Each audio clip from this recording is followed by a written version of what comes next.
Sobre diferencial, eu quero que primeiro vocês pensem comigo numa função z. Ela é uma função de duas variáveis, né?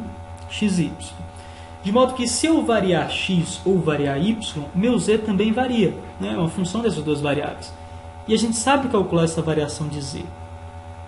A gente diz que essa variação de z, ela vai ser a minha função final menos a função inicial. Ou seja, vai ser o meu x0 mais o que eu acrescentei em x, meu y0 mais o que eu acrescentei em y, menos o meu f de x0, y0, que era a minha função no início. E aqui eu tenho um incremento real de z, o incremento real da minha função, quanto ele variou de fato.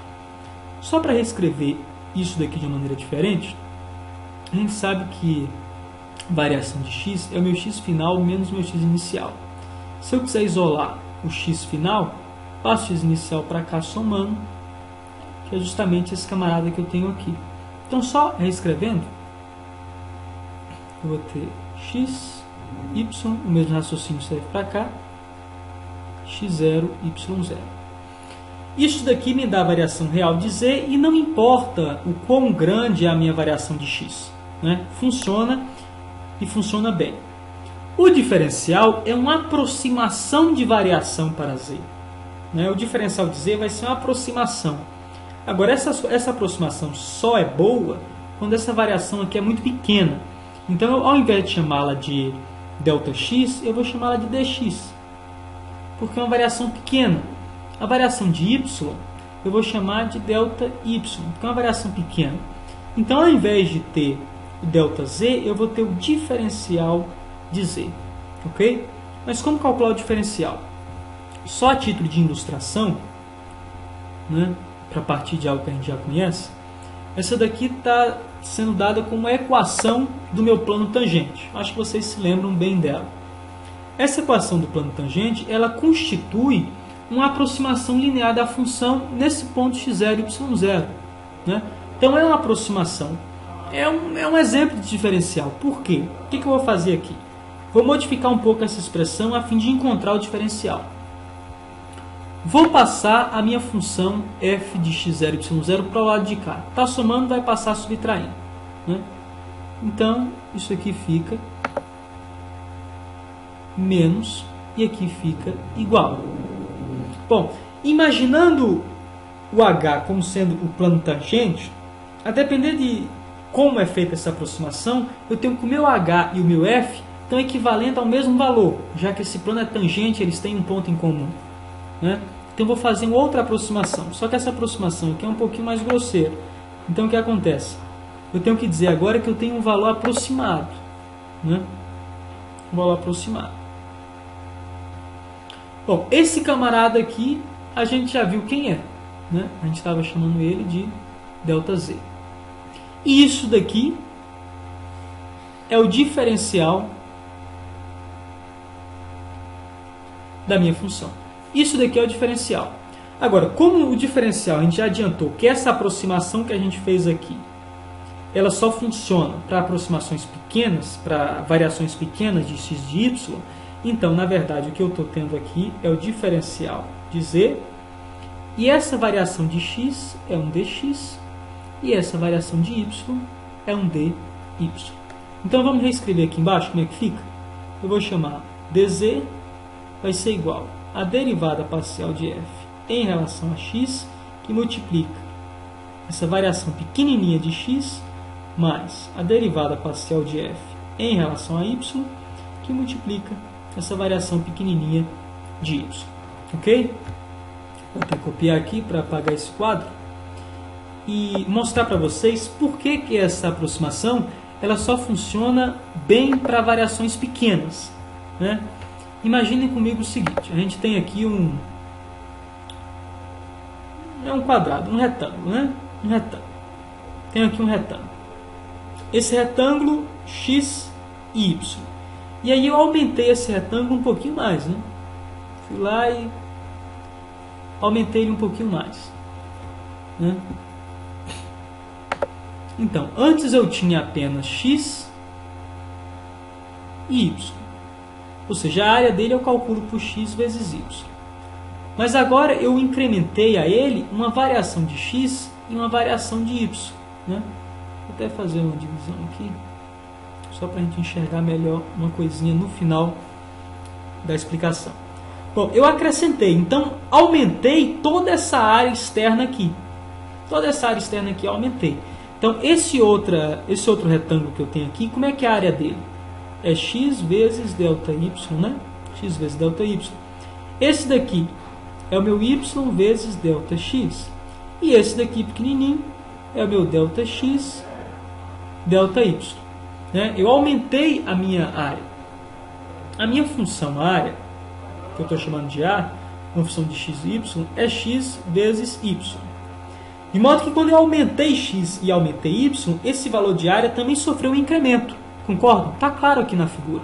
E eu já sei até quanto vale esse incremento. É só somar a área dessas três figuras. Mas vamos calcular usando aquilo que a gente já conhece.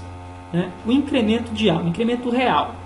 Quanto é que vai ser? Vai ser a área final, que é o quê? A minha variação de x mais x, a minha variação de y mais y, né? Menos, isso daqui tudo é a minha área final, eu estou somando, né? Multiplicando esse por esse, quando eu for jogar na fórmula, menos a área inicial.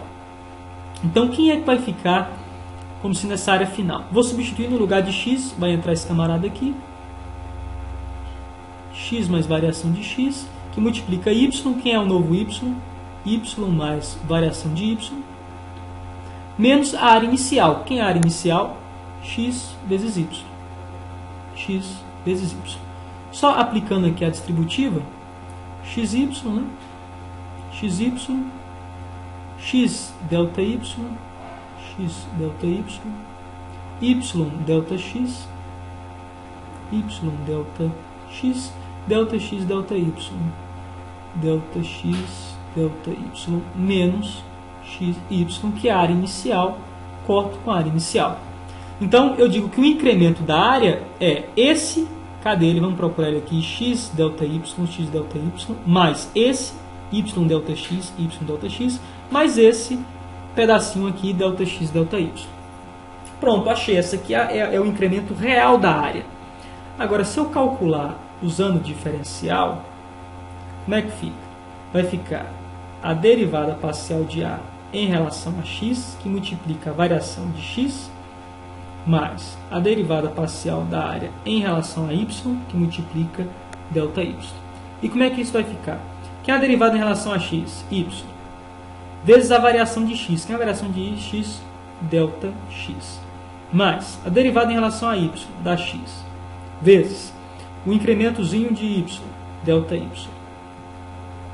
Ó, em uma linha eu fiz essa conta. Aqui eu precisei de 3. Esse aqui é um cálculo mais rápido, mais fácil, sai melhor. Mas só funciona para aproximações pequenas. Por quê? Onde é que está o meu termo delta x, delta y? Ou seja, onde é que está esse quadradinho aqui? Né? Quer dizer, ao aplicar diferencial, é como se a área só tivesse aumentado esse camarada e esse aqui. E faltado este. Então esse é o erro do diferencial. O diferencial só serve para aproximações muito pequenas. Porque, de modo que, quando esse delta x e delta y forem bem pequenininhos, menor vai ser essa área aqui. Menor vai ser esse quadradinho, menor vai ser esse quadradinho. Então quando esse quadradinho for só aquela bordinha pequenininha, é mais útil usar o diferencial, que é mais rápido, mais fácil, do que calcular a variação real da área, ok? Então funciona bem para variações pequenas. Então vamos aqui agora fazer alguns exemplos de diferencial. O primeiro exemplo é um exemplo bem simples. Ele diz o seguinte: vou dar uma função z, minha função z vai ser essa daqui, z é igual a x ao quadrado mais y ao quadrado menos xy. E eu estou dizendo para você que o meu par xy, ele está passando de 1 para 1,001,02. E eu quero que você calcule o diferencial dessa função.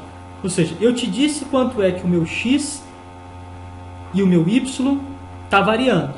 E quero saber quanto é que o meu z está variando. Bom, se eu quisesse a variação real, você substituiria o ponto final nessa equação e subtrairia do ponto final nessa equação. Seria aquele velho lance, né? Z é igual a f final menos f inicial. Só que suponhamos que eu não tenho calculadora. Então, para fazer esses quadrados aqui, ficaria algo muito ruim. Então, o melhor caminho aqui é usando o diferencial, né? Já que trata-se de uma variação pequena. Quanto é a variação pequenininha de x? Ora, é 0,001. Pô, variação pequena. A variação de y é igual a 0,02. Uma variação relativamente pequena. Então, o diferencial aqui cabe bem. Então, como é que fica o diferencial?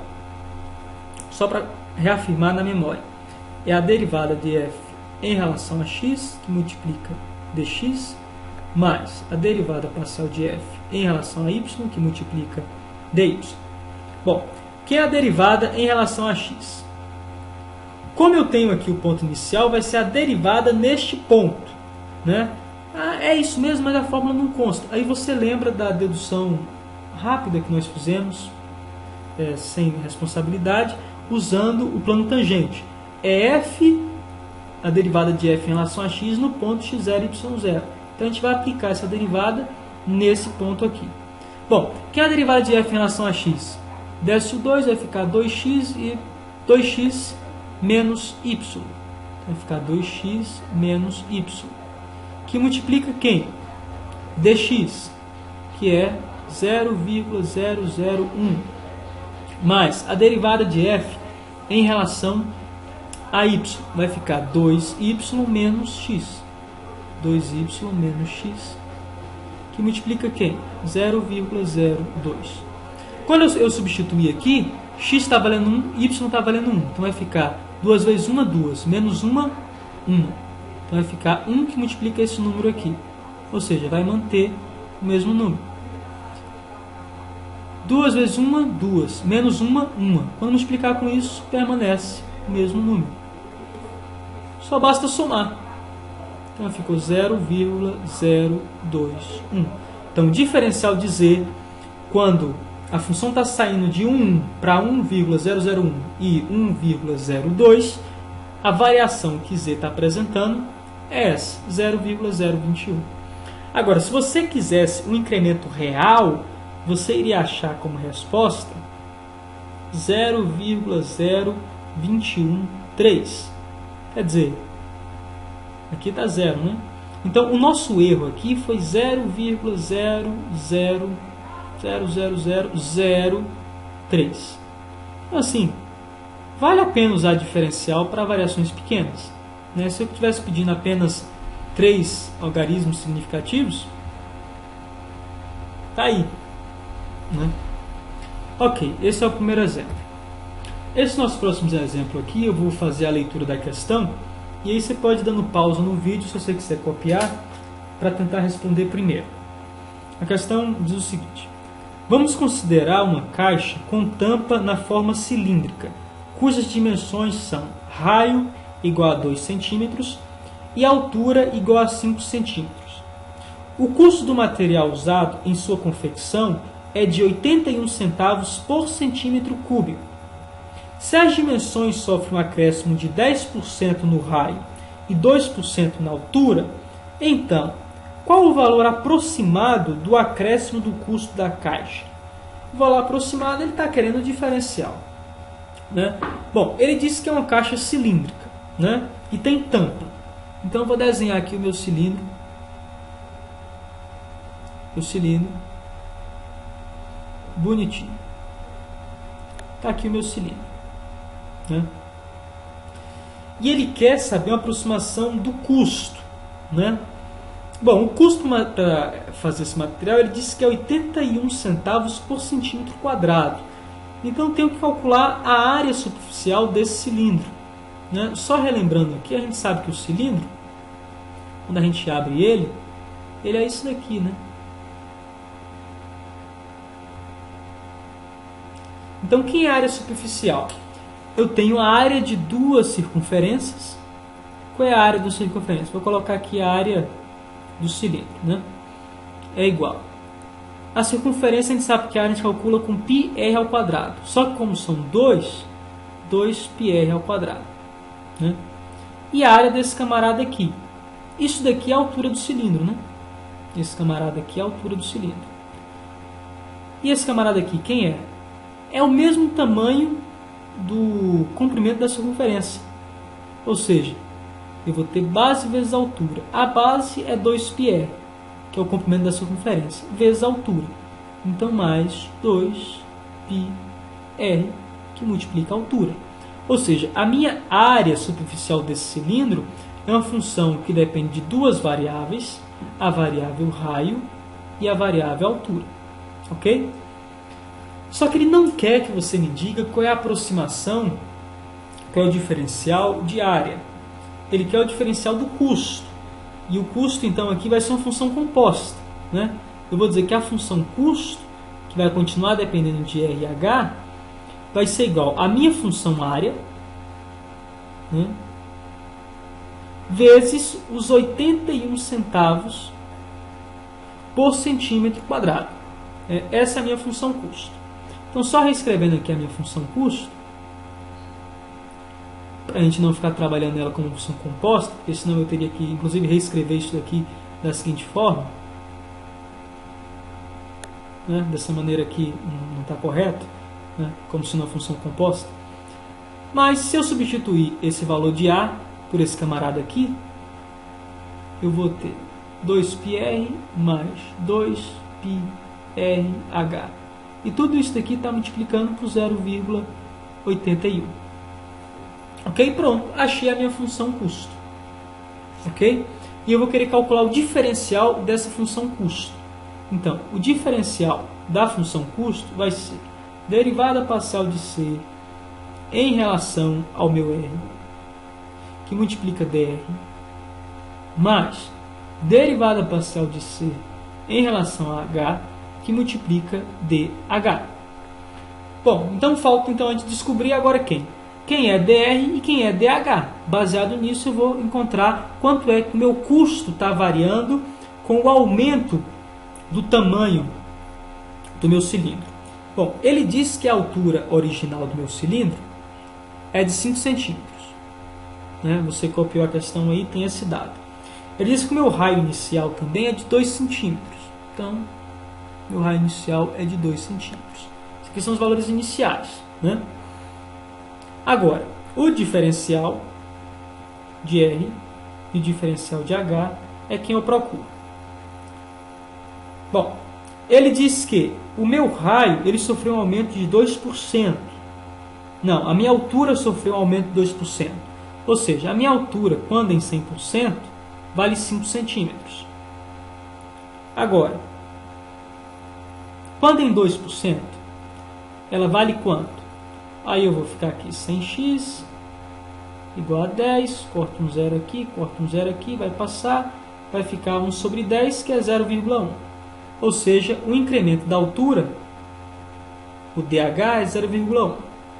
No caso do raio, quando valer 100%, ele está valendo 2. Só que ele está tendo um acréscimo aqui, ou seja, a variação do raio está sendo de 10%. Então, 10% vai valer quanto? Vou cortar aqui, vai ficar 10x é igual a 2. Passo para lá, vai ficar x igual a 0,2, que é o meu dr. Ok? Pronto, já achei. Agora é só calcular o diferencial. Vou apagar esse camarada aqui na expectativa de caber tudo no mesmo quadro. Então vai ficar o meu D, isso aqui foi só um comentáriozinho que eu fiz, né? Para evitar o erro de notação. Então o DC vai ficar sendo igual a derivada de C em relação a R. E aqui eu vou aplicar a regra da cadeia. Aqui tem um 0,81, ele está sendo constante, eu vou ficar carregando ele aí até o final. Vai ficar 0,81 e estou derivando em relação a R. Ou seja, vai ficar 2 vezes 2, 4. Então 4πr mais o R vai sumir, vai ficar 2πh. 2πh o 0,31 já está ali. Vezes o meu DR. Quem é o meu DR? 0,2. 0,2. Mais a derivada de C em relação a H. Agora em relação a H, então isso daqui tudo é constante. Some.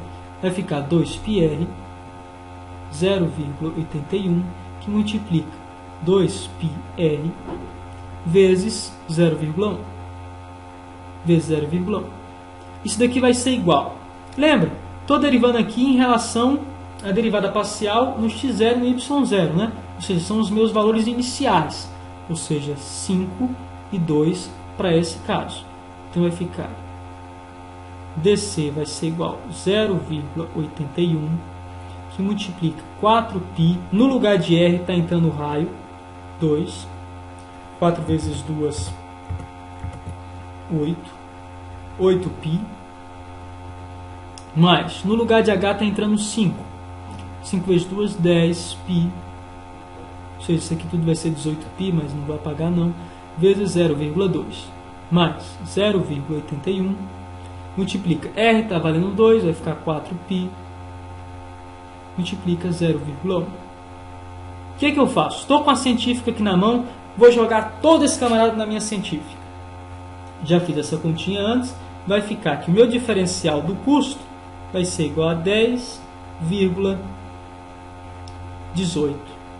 Então esse daqui vai ser o meu acréscimo no custo quando eu fizer estas variações aqui de 10 e 2%. Agora, se você for calcular a variação real e não diferencial, você vai achar 10,48 reais. Ou seja, uma diferença aí de 30 centavos. Daí fica aquela coisa, será que trabalhar com diferencial nesse caso constitui uma boa aproximação? Depende na sua empresa o que significa 30 centavos. Né? Em geral, nesse caso aqui, é uma aproximação ruim, porque é 30 centavos para mais, então você sempre vai ficar naquele déficit. Né? Se fosse 30 centavos para menos, no final, opa, sobrou dinheiro. Quando na verdade era fruto de uma aproximação. Ok? Espero que o diferencial tenha ficado claro.